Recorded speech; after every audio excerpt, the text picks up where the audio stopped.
but I've heard this gentleman speak on a couple of occasions, and I'm just going to tell you, I'm sure glad he's on God's side.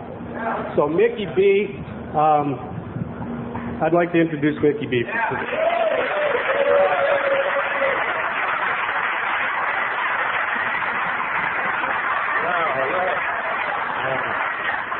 Hi everybody, my name's Mickey Bush and I'm an addict. I'm probably an alcoholic too. I identify that way in Cocaine Anonymous and Narcotics Anonymous because that's what we like to do. We like to identify one addict to another addict. That's what we like to do. Because I'm a real addict, don't deny me the privilege of being messed up in as many dysfunctional ways as I want. I'm a real addict, and so consequently I have many other dysfunctions and I do lots of stuff, and consequently I get asked to speak in Alcoholics Anonymous too. And when I identify in Alcoholics Anonymous, I identify as an alcoholic and probably an addict, because that's the way they like it done too, and I don't have a problem with that today. See, the truth of the matter is that some of you know me and know who I am and know about me. And you know that if there's a 12-step program of any kind, I'm a contender for it, for Christ's sake. You know, it don't matter what it is. If there's 12 steps attached to it, I'm a contender for it. AA, NA, CA, ACA, Overeaters, Little Peters, it don't matter what it is, for Christ's sake. You know, if there's a 12 steps attached to it, I'm a contender for it, you know. Actually, I did go to one of those Little Peter meetings, but they wouldn't let me in, said I didn't qualify. They let Craig in, they let Craig show him, but they know... Well, you black folk think you got a monopoly on that or what? See, this is a workshop, and so consequently, you know, it's slightly different. What I want to do different to the other workshops is that if you have a question, get your goddamn hand in the air and ask me, and I will stop and answer your question. I will give you an answer. Even if I ain't got one, I'll pretend that I do. I'll double talk you into thinking I do, you know. But yeah, I'm going to talk about a lot of stuff you may or may not have heard or understand. So if you've got a question, raise your voice and raise your hand and let me know. The other thing is that I talk very, very extensively about these two books, Alcoholics Anonymous big book and the 12 and 12. Now, what I want you to understand is that don't be put off by what dialogue I may use. I'm going to say alcohol, I'm going to say alcoholism, I'm going to talk about sober, I'm going to talk about alcoholic, I'm going to talk about using drink and other things. But please, be inclusive, not exclusive. Don't exclude yourself because of some dialogue I may use. If I say alcohol or alcoholism, translate that to whatever works for you, okay? See, and I say that specifically because it's absolutely imperative that you understand that what I'm talking about is all mind-altering chemicals, no matter what they are. See, and the disease, I'm an enemy of the disease. And one of the disease's main functions is to get you to be separate and different. And so consequently it wants to, you know, make you different. So, you know, some people, you know, they don't waste my time halfway through the meeting saying, well, I don't relate because I never drank that much. I'm a dope fiend. Or I'm a crack monster. Or I'm a tweaker, pothead, billhead. Who cares? No, I don't care. I'm going to say alcohol and alcoholism probably. So please translate be inclusive, not exclusive. Does everybody understand that? Okay, good. So that we cleared some groundwork there. Little lead up into what I'm doing here. One thing is that we have, across the board in 12-step recovery, we have a 95% failure rate. 95% of the folk in your position are never going to make my position. So consequently, I don't listen or do what 95% of the folk around here do. A lot of what I hear around here, I call it lip-flapping, party line bullshit. Is that? And you'll hear me make a few references to that too. You'll probably refer to it yourself. See? And so consequently, when I try to do something with people that I work with, and I work with chronic relapsers and people that slip and slide, you know, who are a different animal. You see, are there any newly sober people in the room today? Let's see the hands of those newly sober people. Good, there's a smattering around here. Are there any, like, newcomers? Are there any newcomers that this is their first time attempting to get clean and sober? See? No hands. Oh, we do have one? Thank you. Good, good. You're very welcome. Please come back. Maybe this whole workshop is for you.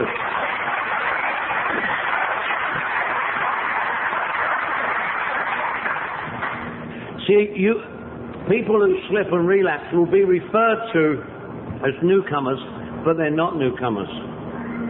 They're relapsers, a different animal that's in this book.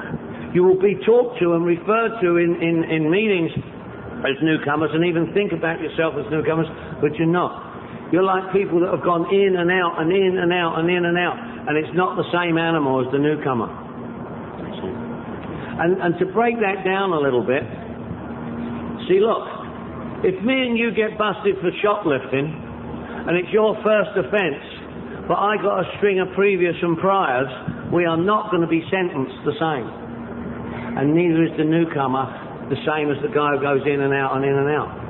And I'll tell you why that happens. Number one is that for those folk that are going in and out and in and out and relapsing, number one, it isn't what you will be told in meetings. It is not, it's okay, keep coming back, it's okay, it gets better. Do not believe that lie. That is a lie. It is not okay for an alcoholic addict to drink and drug, and it don't never get better. It only ever gets worse. And you know why I know that? Because in 17 years of working with many thousands of people who drink and drug and relapse, I speak to as many as I can, and not once in 17 years when I've asked somebody, oh, how was it out there? You know what they say? What do you mean? I say, how was it out there? Was it okay? Was it okay? Wow, it kicked my ass, man. I used to be able to party for weeks on end. This time I couldn't even get through the weekend. For heaven's sake, I don't even know whether I can make it back. I have never once in 17 years had anybody say to me, oh, it's great out there. Oh, drinking and drugging, sucking on the devil's dick, jacking up there, swilling that. Oh man, it was great. In fact, it's so good I've come back for you. You know? Not once have I ever heard that. See? So it ain't okay and it don't get better. It gets worse because we have a progressive disease that doesn't stop progressing because I stop drinking and drugging. My disease is 17 years worse, not better. So don't believe that lie. See now?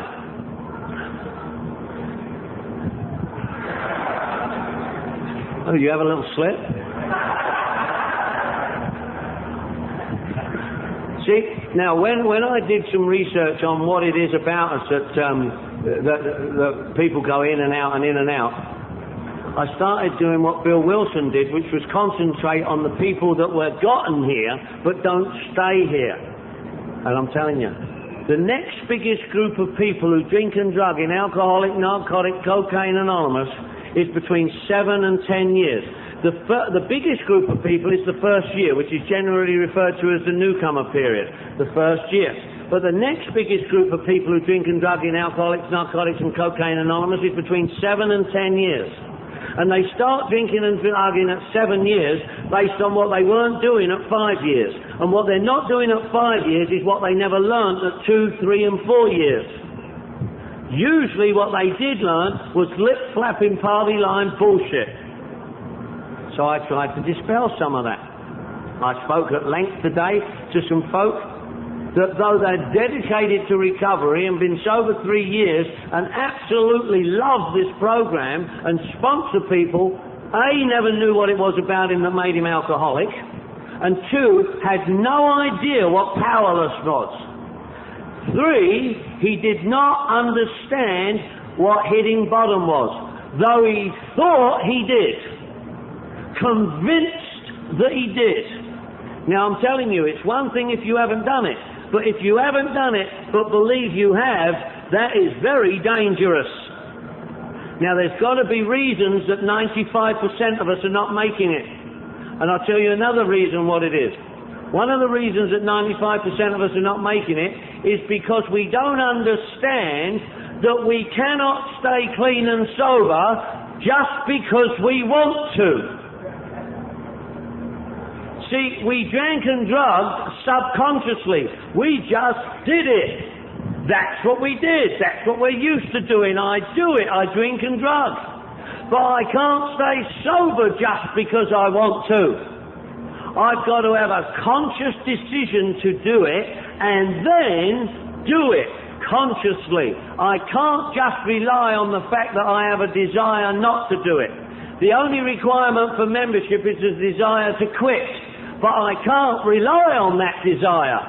Why? Because I have a disease that is more powerful than my desire not to do it. I don't want to do it, but I got a disease that does. And that disease that does is more powerful than my desire not to. So I got to not want to do it and then do these steps and this work so that I don't do what I already don't want to do.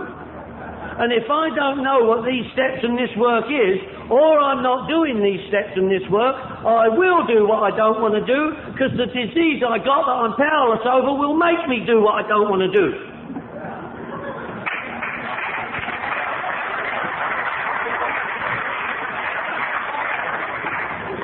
That's why I'm going to talk about the first 3 steps predominantly in this workshop, which is I can't, he can, so let him.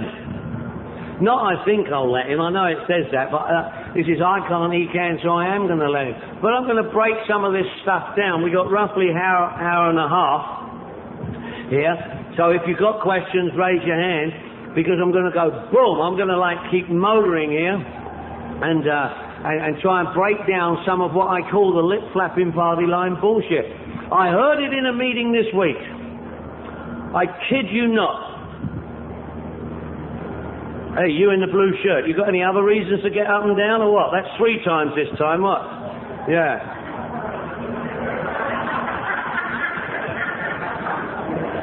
I did chicken shit recovery, keep getting up and down during the speaker. Don't know where you come from.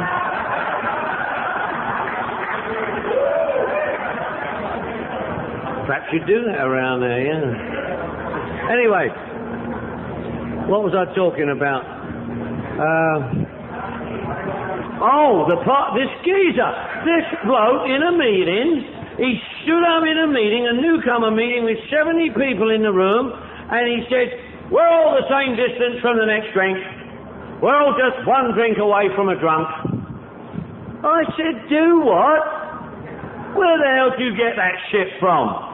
That's my experience, strength and hope, he said. I'm 23 years sober. I said, shove it up your arse. 23 years sober. You're a bloody double agent, you are. You're a goddamn spy in the camp, you are. Walking around here with 23 years sober saying shit like that. We're all the same distance from the next drink. Where the hell do you get that shit from? My experience, screw you. Are you trying to tell me that this guy over here that's diligently working his program, that does love and service to himself and his group, that works with a sponsor, that sponsors other people, that reads his book, that does his steps, that puts $1 in the basket, that does the best he can on a daily basis, is the same distance from the next drink as this dick over here who ain't doing shit?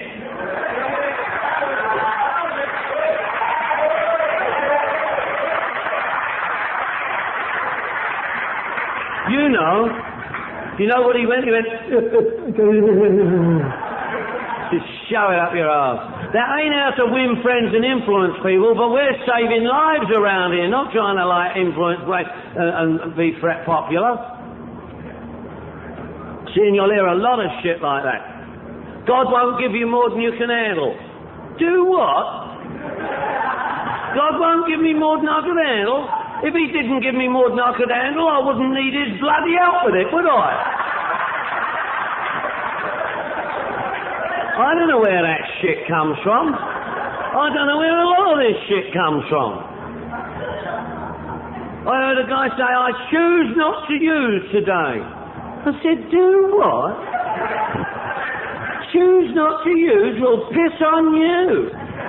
If I could rely on choosing not to use, I wouldn't need to come here. I can choose not to use today, but I can't bloody rely on it. It's easy to choose not to use. I did it 3 times in one day once. Can't rely. Just say no. There's a doozy. How about that one? Just say no. Just say no. Do what? If I could just say no to alcohol and drugs, I wouldn't need to come here. Just say no to a full-blown dope fiend like me? I don't know where that shit comes from. It's like telling that homeless dude on the corner, hey, homeless dude, just get a house. Get a goddamn house, homeless dude. You prick, if I could get a house, I wouldn't be homeless. Yeah, and if I could just say no, I wouldn't be a dope fiend neither. I don't know where that shit comes from. People say shit like that. Ain't got nothing to do with nothing. Powerless over everything. Powerless over people, places and things. Do what? Nothing to do with nothing, being powerless over people, places and things. People say that shit, but it has nothing to do with nothing. Certainly got nothing to do with alcoholism addiction. Being powerless over people, places and things has nothing to do with nothing. Everybody is and isn't powerless over people, places and things. Nothing to do with nothing. You think that bloody Russian dude ain't powerless over purple blobs? You know, the one with the purple blob on his head? You think Granny Clampett ain't powerless over Jethro? You think the bloody Pope ain't powerless over wearing them hats? Yeah, nothing to do with nothing. Everybody is and isn't powerless over people, places and things. They got nothing to do with alcoholism addiction. Powerless over alcohol and drugs is what we are. And you know what? Most people have no idea what that means. It's the first thing about the first step, and yet most people don't know what it is. I'm going to dwell a little bit as well on what page 30 of the beautiful book says. In one of the paragraphs in the middle of the page, it says, we learned we had to fully concede to our innermost self that we were alcoholics. This is the first step of recovery. It's the first step in recovery, but it is not the first of the 12. People think it is. People think they've done a first step. You will be told that you've done a first step as soon as you walk in a room and raise your hand as an alcoholic. Don't believe that shit. That is not true. Nowhere in the first step does it say we admitted we were alcoholics. Look, we learned we had to fully concede to our innermost self that we were alcoholics. This is the first step in recovery. We learned. We learned. Not like I hear from the folks in my houses and you guys. Most people don't say we learned or I want to learn. They say I know. I know. I know. I know. Yeah, but. I know. Yeah, but. Yeah, but. I know. The mating call of arseholes. Yeah, but. You know.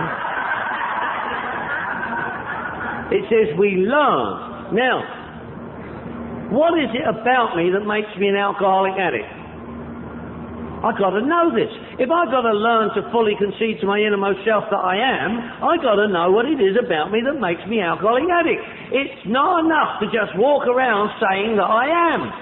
Because I hear you guys, and I spoke to a guy today, he could tell me that he was alcoholic, but he didn't know what it was about him that made him alcoholic. In fact, he told me, he endorsed the fact that he was alcoholic by telling me what he does because he's alcoholic. He described the twofold disease. He told me that one's too many and 1,000 ain't enough. Once he starts drinking, he can't control his drinking. But that's not what makes me alcoholic. That's what I do because I'm alcoholic, but that's not what makes me alcoholic. If I don't know what it is about me that makes me alcoholic, how can I fully concede to my innermost self that I am? Also, we hear a lot around here about admittance, acceptance and surrender. It's talked about, people say it, it's important, but it's not the deal. People talk about it as if it's the deal, but it's not the deal. Admittance, acceptance and surrender is not the deal. People think it's the deal, they say it's the deal, but it's not the deal. We learn to fully concede to our innermost self that we are is the deal, and then admit, accept and surrender to that. But if you're trying to admit, accept and surrender without having fully conceded to your innermost self that you are screwed, and it won't work. So how am I going to do this? What am I going to do? I thought it was all about this. I've been even talking about this. See? So I want to know. On page 20 of the beautiful book Alcoholics Anonymous, it says, if you are an alcoholic who wants to get over it, you may already be asking, what do I have to do? Well, if you ask somebody genuine like me who does this thing and lives this way of life, I'll tell you what you've got to do, and that is the steps, starting with step 1. If you are an alcoholic who wants to get over it, we're already admitting and deciding that we're alcoholic. I'm alcoholic and I want to get over it. What do I have to do? So admitting I'm alcoholic is not step 1. It may bring me to the point of becoming capable of doing step 1, but in and of itself it's not step 1. See, if I am an alcoholic, wow. In my house, in one of my recovery houses, I've got 2 parakeets. A green one and a blue one. Bill and Bob is their name. And I've trained them to speak. And they speak. You stand next to the cage and they'll speak. They talk. They spew out stuff with a limey accent, by the way. They say, I'm an alcoholic! I'm an alcoholic! These bloody parakeets screech it. They're alcoholic! I'm an alcoholic! They're bloody parakeets is what they are. But they can say they're alcoholic, but they have no idea what it is. Do you? If you don't, see, maybe you'll relapse at 7 years based on what you're not doing at 5 years because of what you never learned at 2, 3 and 4 years. See, what it is about me that makes me alcoholic is that I have an abnormal reaction to alcohol. What the abnormal reaction to alcohol is that it changes my perception of reality. Alcohol and drugs changes my perception of reality. Wow. I thought I knew that. What does that mean? Alcohol and drugs changes my perception of reality. I call it a nerd remover. It removes the nerdness. I feel like a nerd, I drink, I don't feel like a nerd. I feel like a nerd, I drink, I don't care if I'm a nerd. I feel like a nerd, I drink, and you're a goddamn nerd. Screw you. It takes away the nerdness. It makes it okay. I drink and drink. I heard somebody say the other day that they were born an alcoholic. I went, wow, I wish I could have been born an alcoholic. It would have saved me a lot of work. It took a lot of work to become alcoholic. God, lucky bugger. But you can't be born an alcoholic because it's a twofold disease. It's an obsession of the mind, allergy of the body. Some babies are born with the allergy of the body through their mother and other things, and some people are born susceptible to becoming alcoholic. But they don't become alcoholic until they take the drink, it has the effect, and you do it again. And then not only that, but people who think that they were born alcoholic, you know what? They got a ready-made out. Because if I was born an alcoholic, it ain't my fault. They did it to me. I'm a victim. And you can get no recovery while you're a victim until we take responsibility. Now, I'm a son of an alcoholic, so I was born susceptible to becoming alcoholic, even more so than the average bear. But you don't become an alcoholic until you take the drink, pill or fix. It has the effects and you do it again. Because it's a twofold disease. It has to be twofold. It can't be solo. Now, you're going to hear people say it's a 3- and 4-fold disease, but it ain't. It's a 2-fold disease. We have a spiritual malady as a result of the disease, not as a part of the disease. The spirituality is the solution, not the problem. But you'll hear, see, along this path of life, the disease I got has gotten me to abandon God and spirituality so that I ended up with none. So that the disease became the power in my life. Now, when I say I admit that I'm powerless over alcohol and drugs, I am in fact admitting that there's a power greater than me. Alcohol and drugs. Because along the path of life, I've abandoned God and spirituality. And so the power has become the drugs. See, and what the disease does, it wants me to stop coming here and doing these steps.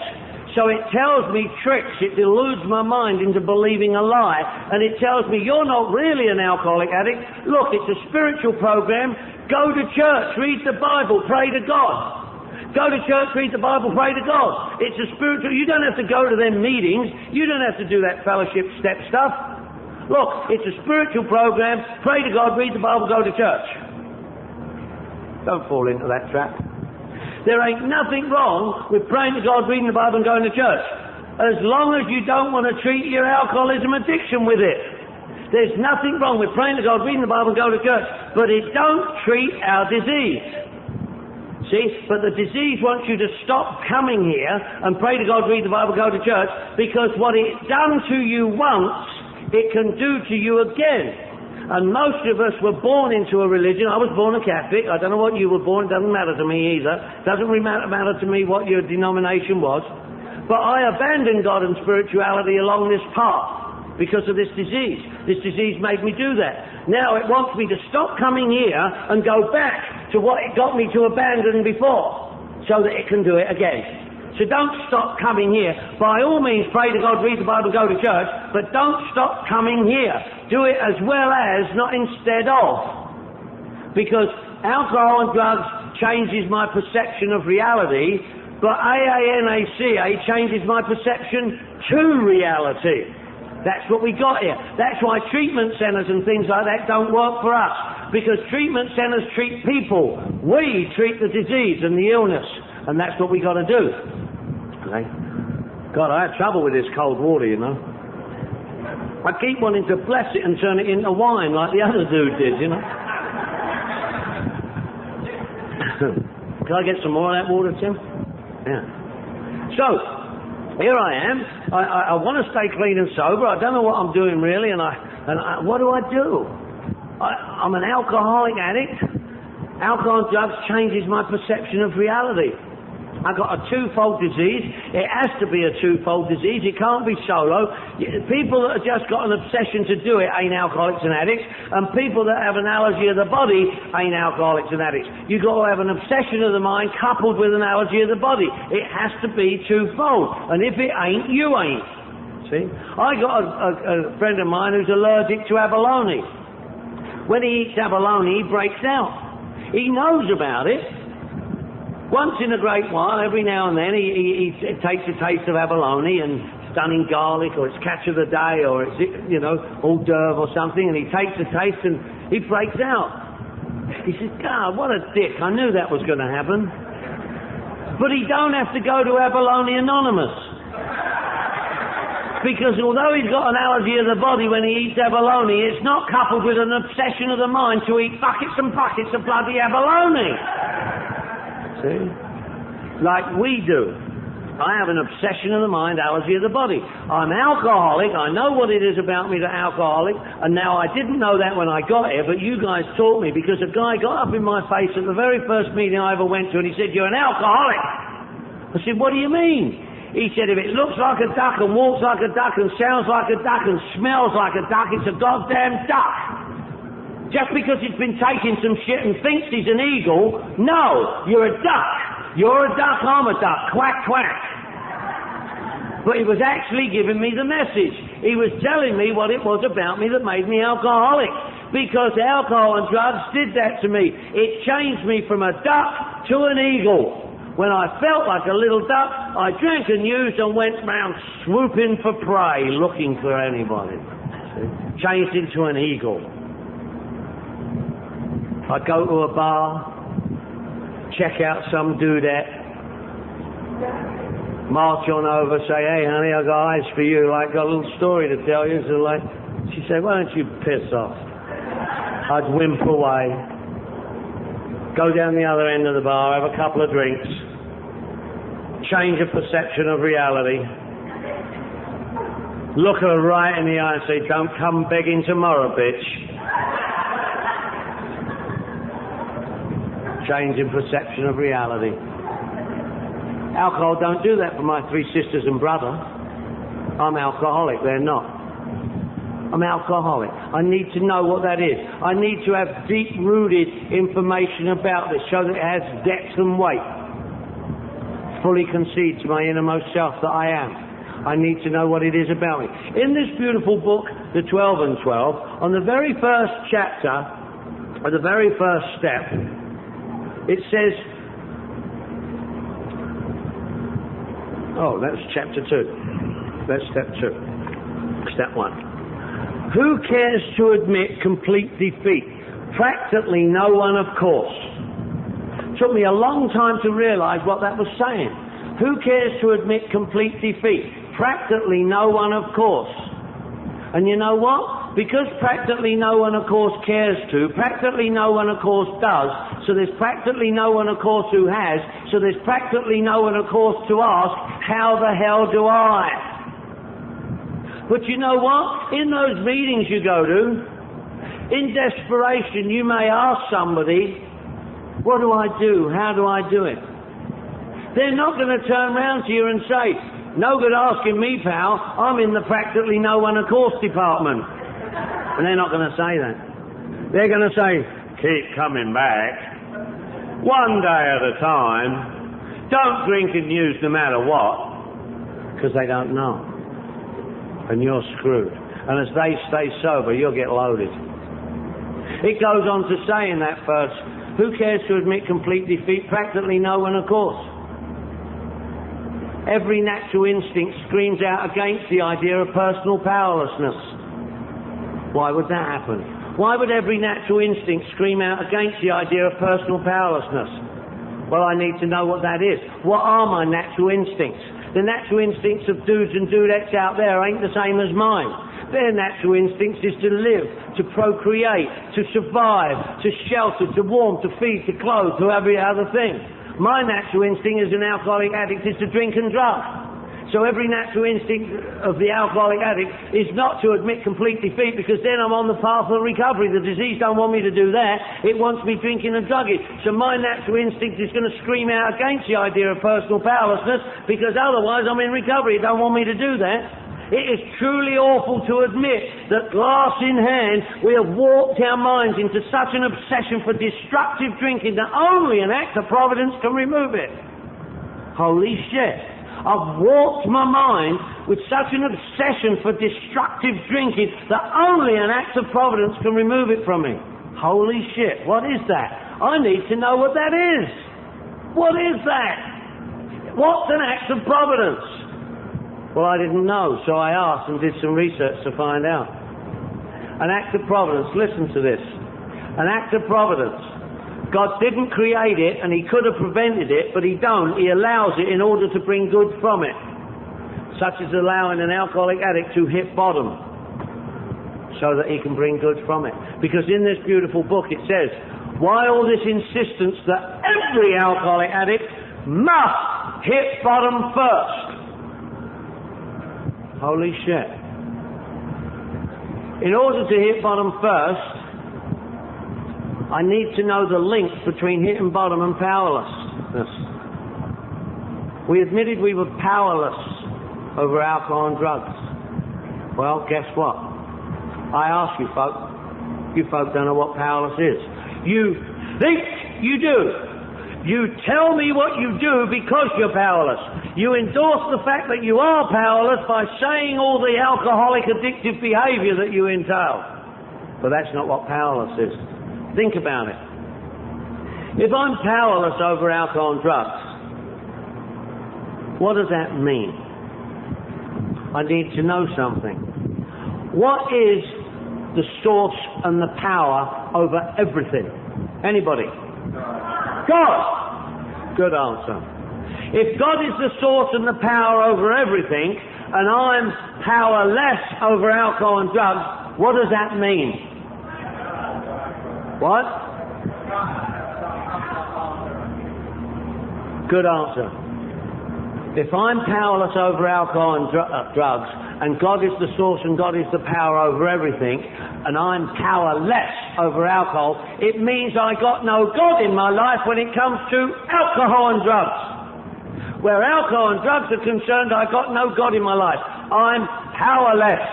Not that I got to get a God, not that I got to get serene, not that I got to understand and admit that I got no God in my life when it comes to alcohol and drugs. I can't have, can I? Because as an alcoholic addict child of God, for me to do alcohol and drugs is bad. And there's no coexistence between bad and God. God and bad don't coexist. God's all good. That's why the word God is in the word good and the word evil is in the word devil. See, God's all good. So for an alcoholic addict to drink and drug is bad. So there's no coexistence if God ain't there. So I've got to understand that being powerless means that I got no God in my life when it comes to alcohol and drugs. Not the rest of my affairs. I've got God in the rest of my affairs. I know that. I know He must be there because I'm here. As alcohol and drugs, I've got no God in my life. I'm powerless. God is the source and God is the power over everything, and I'm powerless, which means I've got no God in my life when it comes to alcohol and drugs. I need to know that.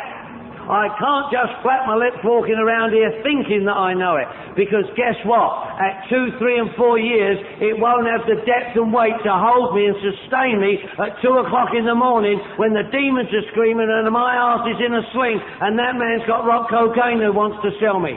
You think it's going to suddenly spring into my head, and you think I'm going to say, oh, hold on a minute, Mr. Dealer Man, let me run home to Mickey Bush's house and read what I wrote about this. It ain't going to happen. So I better have depth and weight attached to it. See, I'm powerless.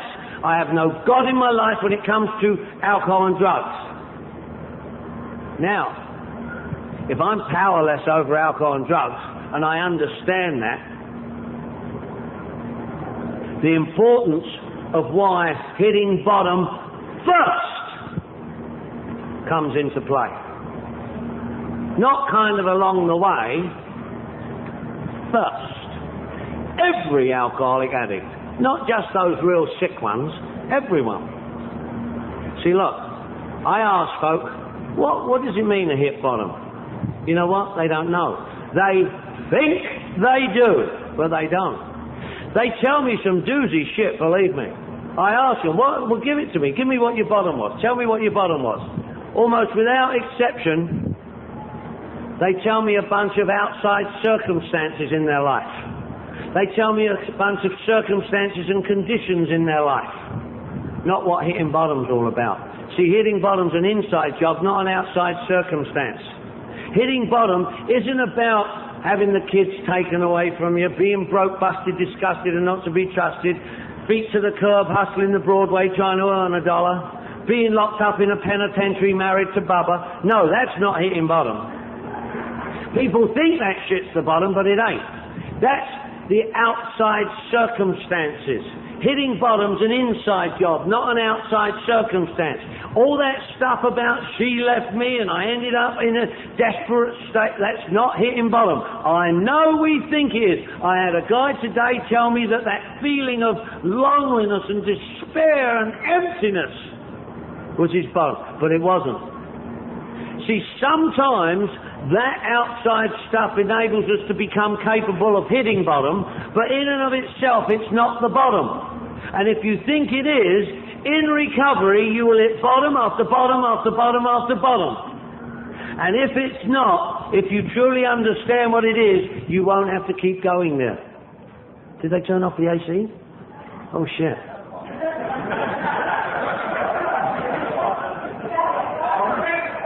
What? Yeah, that's bottom, yeah. See, look, hitting bottom's an inside job, not an outside circumstance. Hitting bottom is not that outside stuff, losing your money, being fired, being homeless, being broke, busted, disgusted, not to be trusted. That's all outside stuff. Hitting bottom's an inside job. And that's why lip-flapping party line bullshitters say that everybody's bottom's different. And it's not. Everybody's bottom better be the same. Yours better be the same as mine, and mine better be the same as yours, and the black folk, the white folk, the tall folk, the young folk, the old folk, the new folk, the female folk, the men folk, everybody's bottom, if you're alcoholic addict, better be the same. Because you know what it is? Sometimes our outside circumstances enable us to become capable of hitting bottom, and if you're anything like me, you'll know what I'm talking about. See, those outside circumstances, sometimes in desperation and despair, enable me to do something to the effect of asking for help. Sometimes in desperation and despair, I turn to the power or the source, whatever it might be, and I didn't know what it was. But in some form or other, I say, help me, help me, help, what is wrong with me? I can't stand it anymore. Does anybody relate to that? That's hitting bottom. Asking for help. ASK, Ask Saving Kit. Help, HELP, His ever-loving presence. That's hitting bottom. In desperation and despair, we ask the source and the power into our life for help. Because I'm powerless, I don't have Him in my life. And when I ask for help, He comes in. That's why the connection of hitting bottom and knowing about powerless is so important. You see, God's always there. But He don't come over there and beat you over the head with His goodness. He waits for you to ask. And just like me on the day on January 15th, 1983, in desperation and despair, when I asked for help, it was like He was looking over my shoulder. And He said, Nick, you silly bastard, I've been waiting for you to ask. Now get yourself over there, that 12-step program. Sent me to you. I asked for help and He sent me to you. I asked for help and He sent me to you. Holy shit. Holy shit. That's why I know that God and the power are different. God and the power are different. This power was provided by God to restore me to sanity in step 2. And I need to know what restoring me to sanity meant. Because the step says, came to believe that a power greater than herself could restore me to sanity. What does that mean? You guys explained to me that insanity was repeating the same behaviour and expecting a different result. Drinking and drugging. So to be restored to sanity meant not drinking and drugging. Well, guess what? Here was the power. Here it is, right here, right now. It's right here in this room. When I asked for help, He sent me to you. God provided this power for alcoholics and addicts like me to be restored to sanity so that we didn't have to drink and drug. So, I was powerless because I had no God in my life. I hit bottom and asked God into my life, and He sent me to you. God and this power are different. I know you guys get all wacky about it. You guys get all wacky about higher power. But in the first 2 steps, do you see God, Jesus, Buddha, Allah, Muhammad, or any of the other nouns we use to describe it? Do you see higher power mentioned? Because it ain't there, that's why.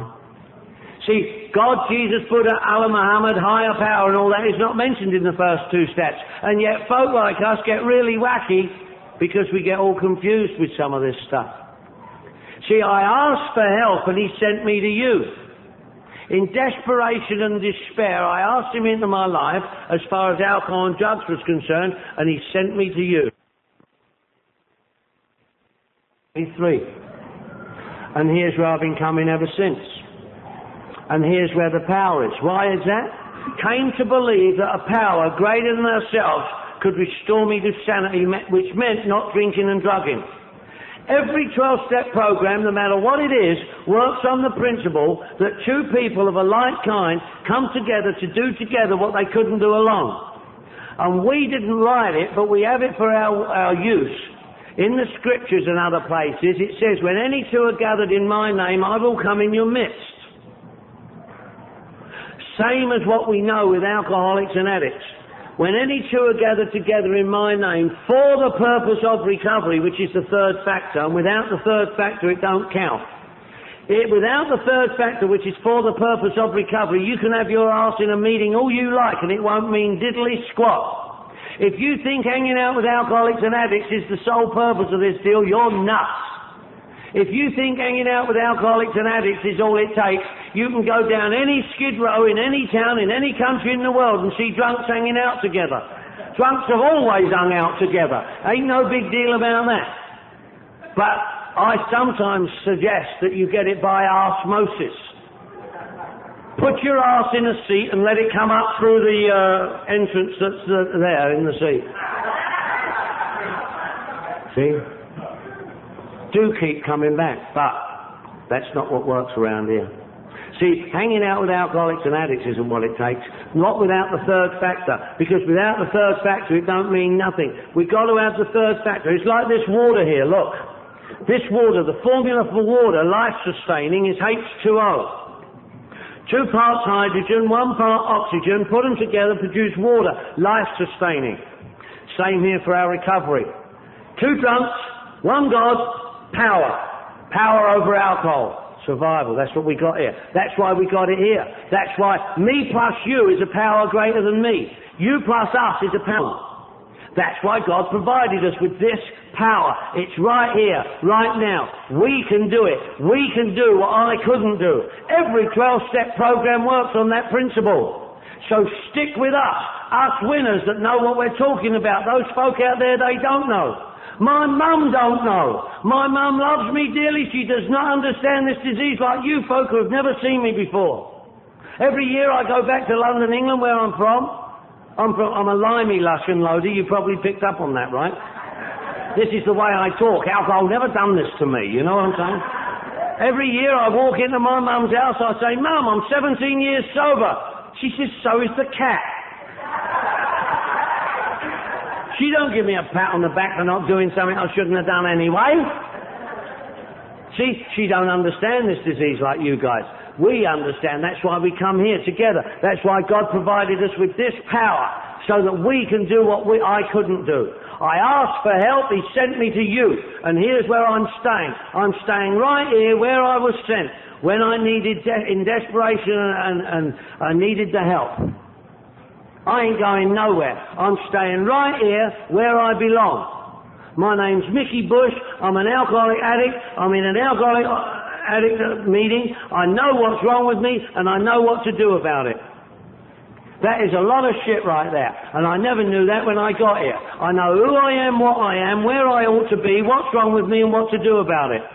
That is a lot of shit right there. I never knew that when I got here.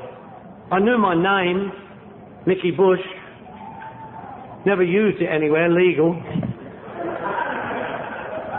When you got a name like Mickey Bush, you know, you get grateful real quick. You know that, don't you? Mickey Bush. Mickey Bush. Puts me somewhere between a mouse and a president. You know, right in that spectrum is where you'll find me. I'm really grateful my name ain't Harry. You can laugh. Can you imagine going through life with a name like Harry Bush? Yeah, sure, yeah. Rotten lot, yeah. Really grateful. But you see, here we are, we're dealing with the first 2 steps. I'm powerless over alcohol and drugs, and God has provided me with the power. I admit that I'm powerless over alcohol and drugs, that my life had become unmanageable. Holy shit, what is that? See, unmanageable, twofold disease, mental and physical, mind and body. The unmanageability is the mental side of the disease. The powerlessness is the physical side. The unmanageability side is the mental side. I can't sit down and manage my own affairs. I can't sit down at a desk and put all this together. I got bills I can't pay. I got children that I haven't visited. I got wife supports. I got all this stuff that I don't seem to do. I'm not an idiot. I'm a smart man. But my life's in a mess, in turmoil. I'm broke, busted, disgusted, and not to be trusted. I can't seem to be able to, manage. My thinking is all clouded. I keep making bad mistakes. I'm powerless over alcohol and drugs. It's no longer working for me. I don't even get high. I use $500 of cocaine, and you know what? It ain't a slip because I didn't get high. I had a guy say that one weekend. He said he slipped. He said, but it don't count because although I spent $500 on crack cocaine, I never got high, so it don't count. I asked the guy last week, how many days you got? He said, well, I would have had 90 days, but I drank yesterday, so I've still only got 89.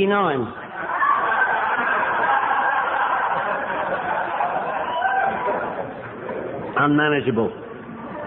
See, my life's unmanageable. I'm powerless over alcohol and drugs, and in the second set came to believe that a power greater than myself could restore me to sanity. What am I doing here? I've come here to believe. What in? A power greater than myself. Why? To restore me to sanity, so that I don't have to drink and drug. Insanity was drinking and drugging. To be restored to sanity meant not drinking and drugging. I can do that right here.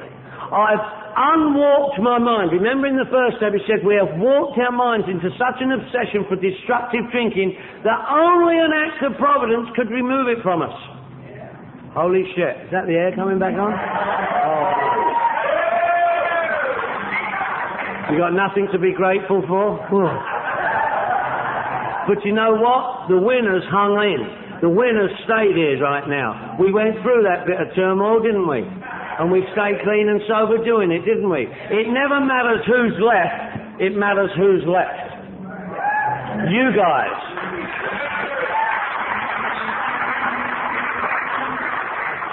Stick with the winners. Because you know what? If there's winners, there's what? Losers. If in the beautiful book it says you will be amazed how the right answers come after we have tried this for a while. Well, if there's right answers, there's what? Wrong answers. Where are they? Where are the right and where are the wrong? In the same bloody place. That's where. And you've got winners and losers in the same place. That's why the bloody book. The book says our book is meant to be suggestive only. Well, it may have bloody well meant to be, but it ain't. It's got clear-cut, precise instructions, directions and rules to follow.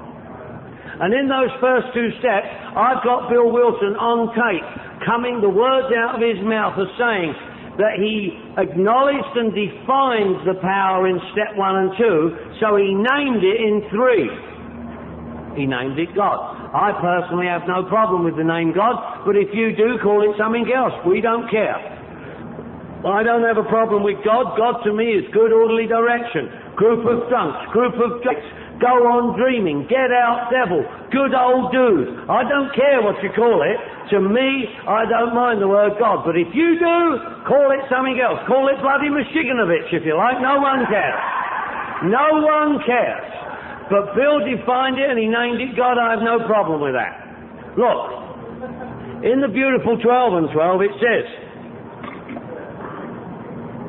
it says here that we have walked our mind into such an obsession for destructive drinking.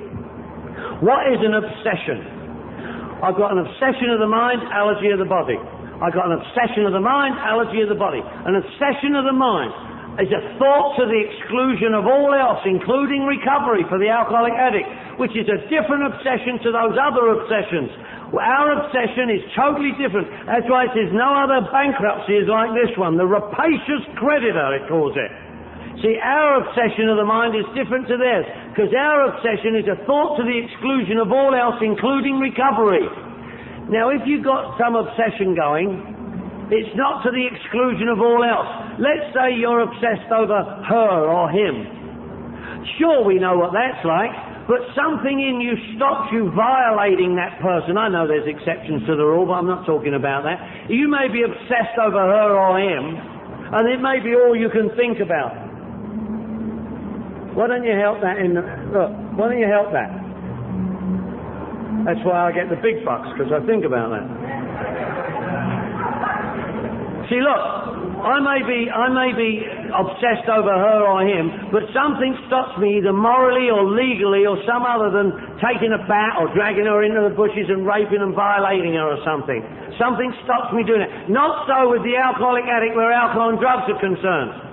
Nothing stops us. When we get sucked in by the obsession takes away our ability to say no, so that then we have to say yes, so that when we do say yes, we think we chose to or wanted to and didn't.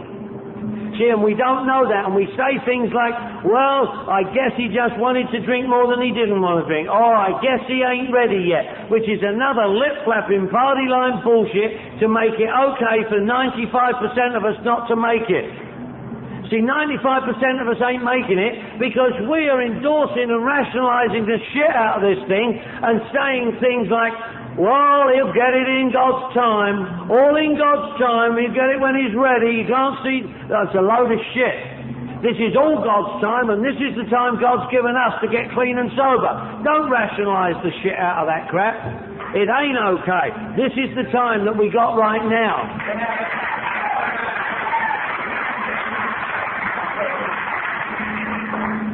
Well, warped my mind. In 1 and 2, I unwarp my mind so that I can think straight, because I can't think straight with a warped mind.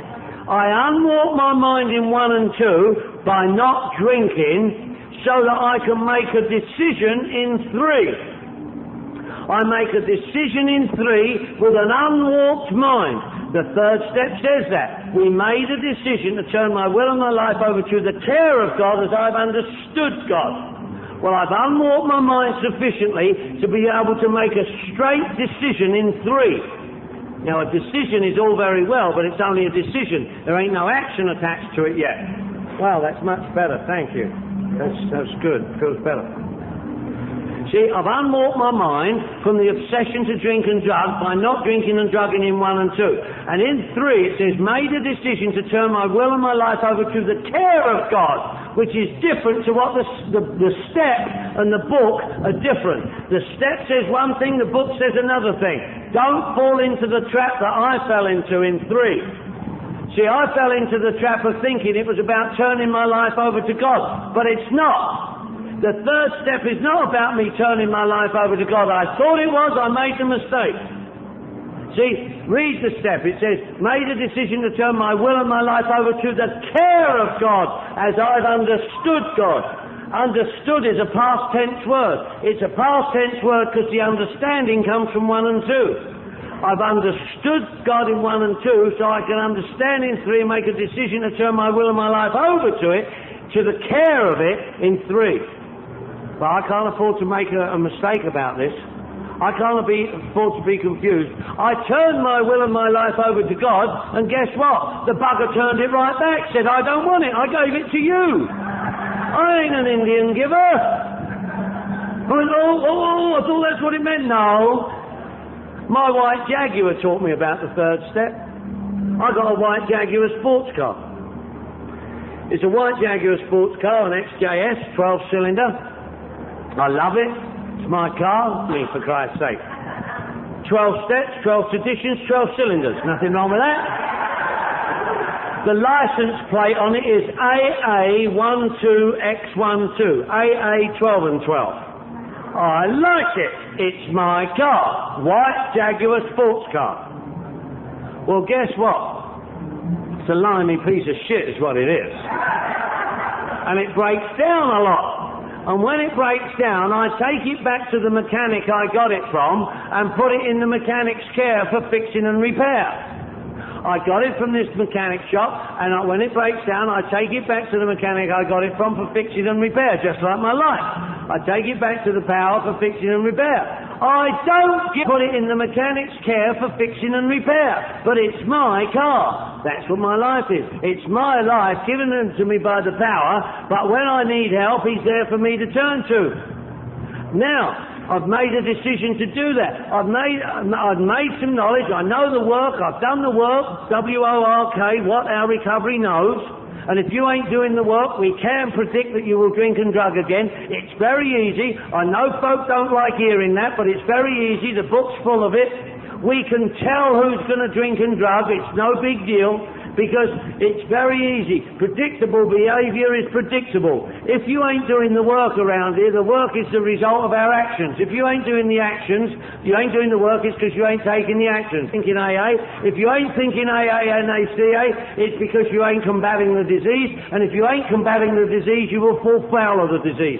Very easy. If you ain't doing the work, it's because you ain't taking the action. If you ain't taking the action, it's because you ain't thinking recovery. If you ain't thinking recovery, you ain't combating the disease. And if you ain't combating the disease, you will fall foul of the disease.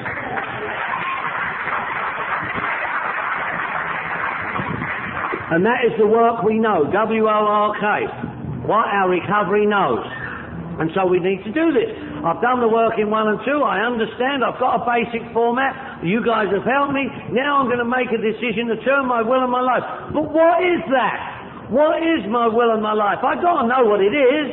I ask you guys, 93 of the beautiful book Alcoholics Anonymous, it says, he can choose any concept of God he likes, provided it makes sense to him. Guess what, folks? I ask you guys, give it to me. Give me that understanding that you claim you got of God. Give me that perception that makes sense to you.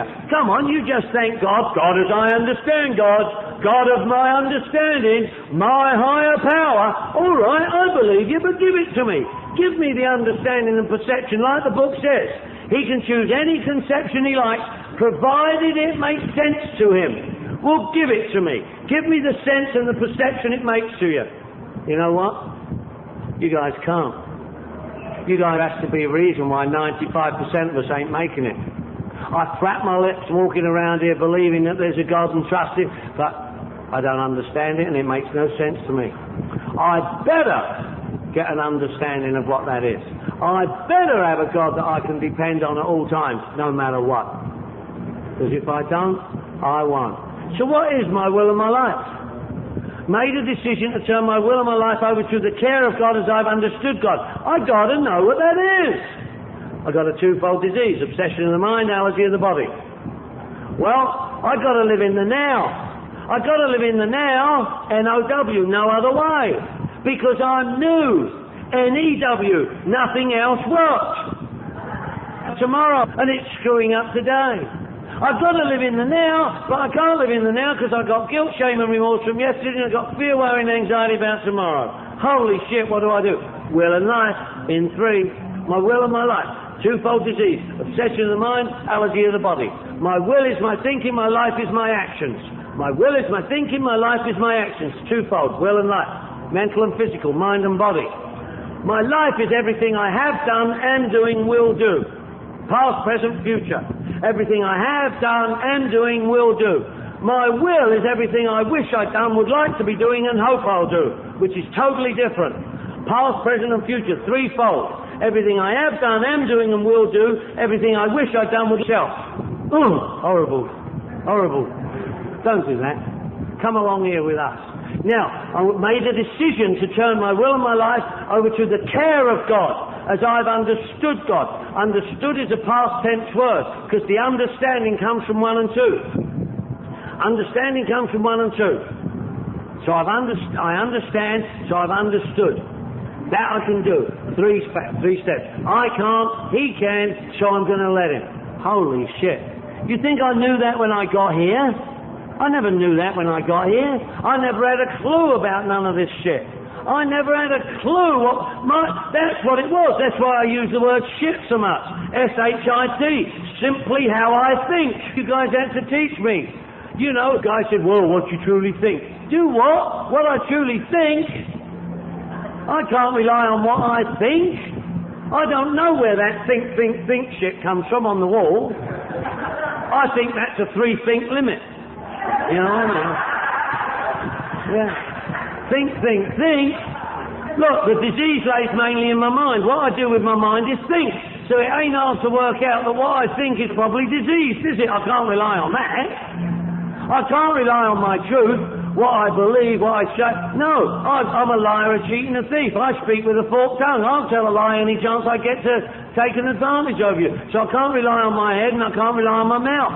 I certainly can't. My friend Earl says it's the core of my being. I quite like that too. But I've got to establish something. I established something that I could fully concede to my innermost self, to my core of my being, to my gut level honesty. And you know what it was? I suggest you get something about yourself that you can fully concede to too. It don't have to be the same as mine. It can be anything you like. It doesn't matter what it is, just as long as you can fully concede to something about yourself that happens when you drink and drug, that you can 100% believe. No, I'm telling you about me. When I drink, I black out.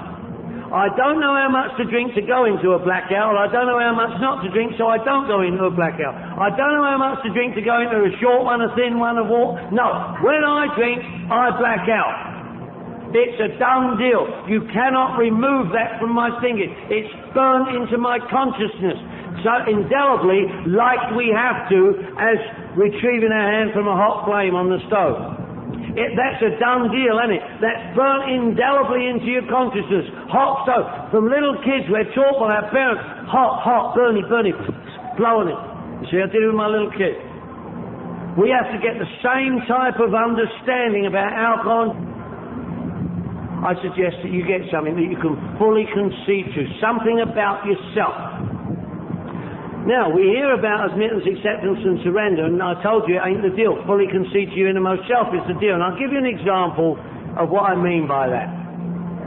In the very first page of this book, Alcoholics Anonymous, it starts off, war fever ran high in the New England towns in which new young officers from Plattsburgh were assigned. It goes on to say, we landed in England, I visited Winchester Cathedral. It goes on to say on the first page, 22 and a veteran of foreign wars, I returned at last.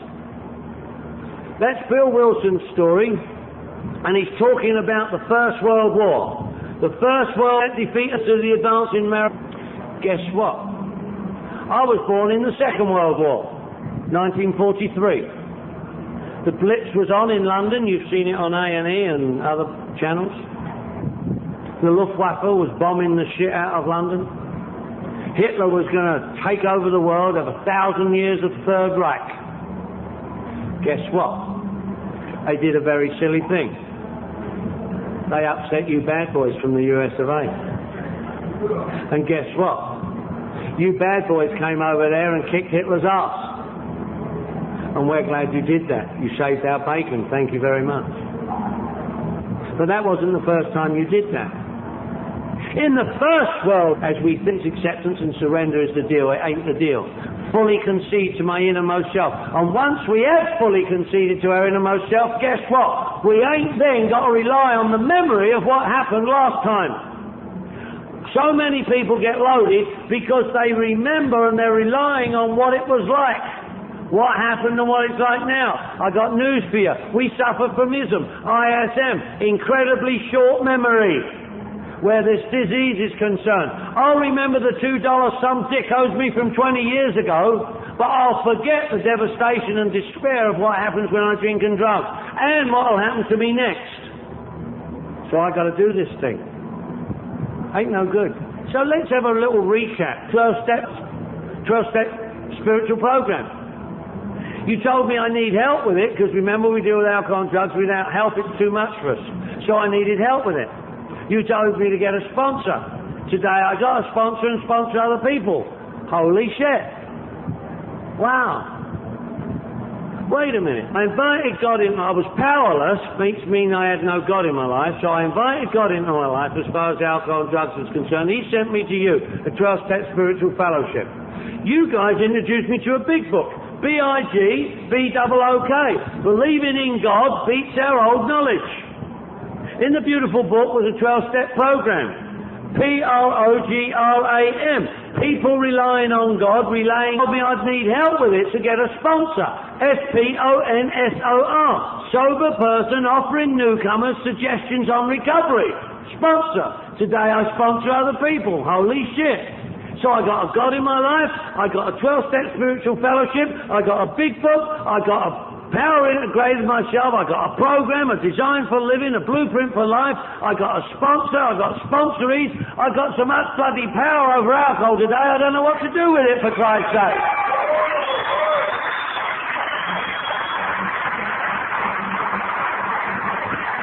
You think I walk around here claiming I'm powerless like I hear you guys say? I don't do that. Why would I do that? When I hear people in Cocaine Anonymous walking around, do it. Oh, every 12-step works on that principle. We can do what I couldn't do. That's why we tell you something that ain't in the book. We tell you, please, keep coming back. Keep coming back ain't in the book, but please do it, because we got the power right here. This is where the power is when we do that. So, I got a conscious contact every single day without fail. Every single day. You guys have taught me well. When I was in desperation and despair, I needed help, and I turned to the power and the source and I asked for help.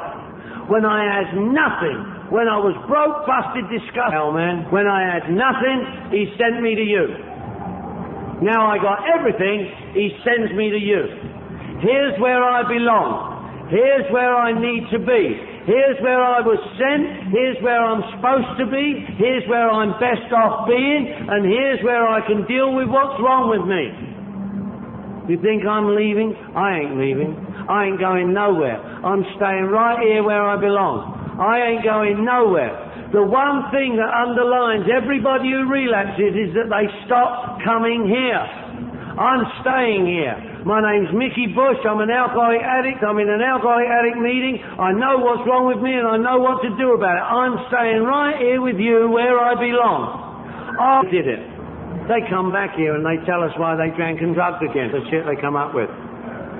It's a funny thing. They go out and drink and drug, and when they come back, they can tell us why they did it. But if you tell them that they're going to do it before they've done it, based on what they're not doing to prevent it from happening, they go, "You're number one with me, pal." Why is it that we have to, in Cocaine Anonymous, I have a great allegiance to Cocaine Anonymous, because cocaine was the last mind-altering substance of any kind I did on May 7th, 1983. Why? Why did we write in our format cocaine and all other mind-altering substances? No, anybody do a law? Did it make your dick disappear too? You ain't going to get that in no treatment centre recovery manual. Shoot up some crystal, your dick will disappear. We know about that. It's funny how the ladies seem to relate to that too. Dudes are going, "Not me, rock on, Tommy." You know. Ladies are going, "Sure, yeah." I like doing cocaine. Anybody here do a little cocaine? Anybody do a lot? No shit. Heroin? I don't care if I puke on you. I'm a goddamn puker, for Christ's sake. I love hallucinogenics, germs, all that shit. I love it. I do all that shit. But we have to have heard that. We're going to wrap this up here, and thanks for your patience. I know it's been tough. My telephone number's in Los Angeles. I'm from Los Angeles. I got 3 numbers. 818 area code, 818 RUSOBER. 818 RU sober. Like Toys R Us. RUSOBER. 818, you cheap bastards, not 800. I got a second number, a fax number. I use it as 818 RU clean. RUCLEAN. Are you clean? Are you sober? My third number that I got is 818 area code RU affair turns into outrageous nightmare. Sobriety hangs in peril.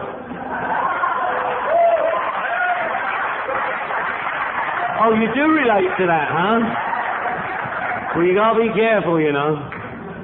You know, I'll give you a clue if you're wondering whether you is or whether you isn't a real addict alcoholic. You better not have laughed in here today.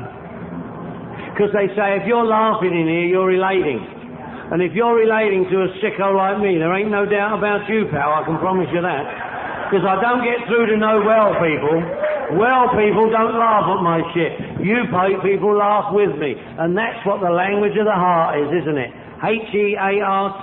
Healing, enjoying, lead across the board, the we are one day at a time. And guess what? Neither one of those statements is in the beautiful book. But please do it. God bless.